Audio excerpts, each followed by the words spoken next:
Welcome to another episode of Challenging the Norm. His and Hers look at life and business with your hosts, Paul Snell and myself, Lindsay Burden.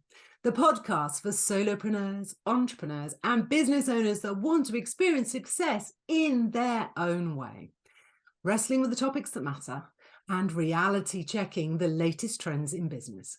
Paul works with business owners, showing them how they can take the stress out of transforming teams into performance powerhouses that love what they do, while I offer business coaching that empowers ambitious women in business to create financial abundance and a time-rich lifestyle without sacrificing their joy. Good morning, Lindsay. Do you know what? It's a really cracking day today, weather-wise. It feels like summer's here. It is only May, but it really feels like summer's here. And to celebrate all this amazing weather, we're going to take a bit of a shift in our podcast, aren't we? We are, Paul. And yes, you're absolutely right. The sun is shining. It is fabulous today, which makes a real change from the rain. But yeah, we've been talking quite a bit how we think we've been playing it a little bit safe. And it's really interesting because we came together because we share so many values and ethos. And so it makes a good partnership. But we wanted to come at it from different angles, male and female. That's being what we are. But we realized that we've been playing it a little bit safe. So it's not that we want to be controversial. And it's not that we want to seek out the areas where we disagree, but I think there are topics that we've not covered yet or may need to cover again with maybe a slightly different viewpoint. Does that sound about right? It does. And I think it's also worth saying that, here we are. We've had a fair number of years between us on this planet, and we have some cultural stuff. How we, what we've learned growing up, what becomes our norm, and I think, you're dead right. If we come at this, and we all said his and hers, right? Yeah. We didn't say ours. We said his and hers.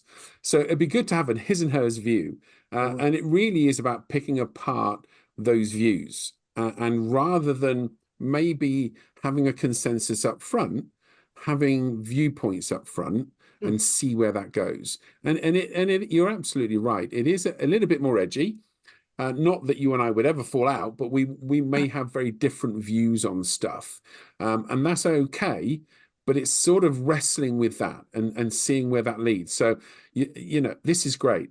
Just that shift, just to get a little bit more edgy, controversial is a strong word, maybe provocative, just to see where this goes.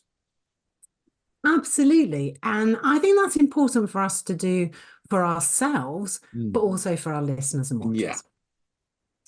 So we have picked a topic, haven't we, that we'd like to play with today. Yeah. And we've decided to play with the topic of money. Because I can certainly see how there are differences in the way that men and women behave around money. And I think it's important that we delve in a little bit deeper into this. And before we hit record, I was talking about sort of that ancestral, that how as a woman, I've inherited all of these feelings around money and how I have experience around money and what that looks like. And obviously yours will be different because you're men. And I was sort of talking, and we were talking, weren't we, about how both our mums received housekeeping in the good old days. We probably need to explain what that is, just in case someone under 30 is listening to this. Housekeeping. So my dad gave my mum money into her bank account every month for housekeeping. We were saying, what did they use it for? So we're guessing that, I think ultimately it was about providing food on the table. Yeah. Might have been to pay bills, and I haven't asked my mum this, but I've got a feeling in houses where housekeeping was a thing, it probably was for food only. I can't imagine that women would have been given the responsibility of paying the bills. You're probably right. And if I go back through my memory, I can't think of anything else other than other than that. But nonetheless, and we have to be mindful. This is a cultural thing, but let me start from a male perspective. As a bloke, with a family, there was pressure to provide. Again, very traditional, very cultural, but a pressure to provide. And so, from that perspective, I think from a man, money was seen as a necessary. It was seen as a priority. It was seen in many cases as the only way to live. Without money, how did you live? Without money, how did you provide for your family? And Mm. the responsibility of that, right? And traditionally, and I'm going to keep saying word traditionally because that's sort of where this sort of thing starts. Yeah, it does. Traditionally, a male role in the family context was to be focused on earning the money. But what I find so interesting about that, she almost fell off. I put my arm on the table for anyone that's watching and disappeared off the desk.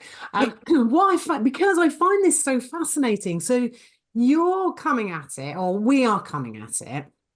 No, let's separate it. Yeah. You are coming at it, excuse me, from a point of view that men traditionally were Mm, the providers. mm, Men were traditionally the ones that had the responsibility of paying the bills, helping, ensuring that they had the money needed to raise a family. And women we're going back some years now, were given housekeeping, we reckon, to probably buy food or to yeah, pay the coal man or yeah. to buy the logs, that kind of stuff. Not the responsibility of running the house. That was still remained with the man.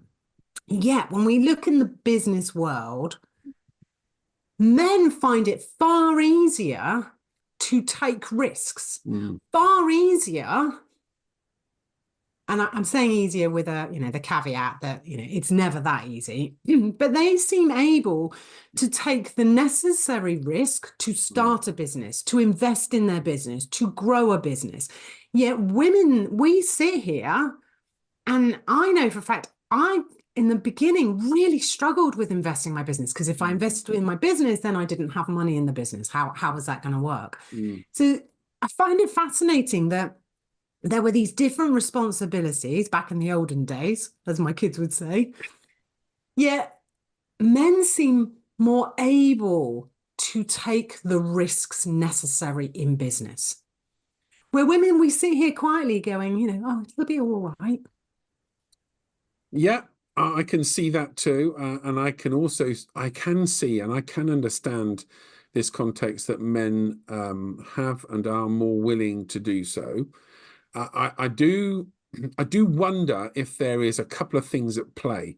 One is, like it or not, over history, men have been more the entrepreneur than women, and I'm very aware that that's changed and is changing. But nonetheless, you don't need to go that far back. For goodness sake, I can remember the 70s, and in the 70s, very typical middle-aged white male will be running a business Yeah. and running a successful business. I don't recall many where it was seen as a woman running a successful business. I just don't. And of course, we develop an understanding of the world from all these experiences. Mm. And so, what's becoming clearer is this disparity in understanding, or this disparity in perspective.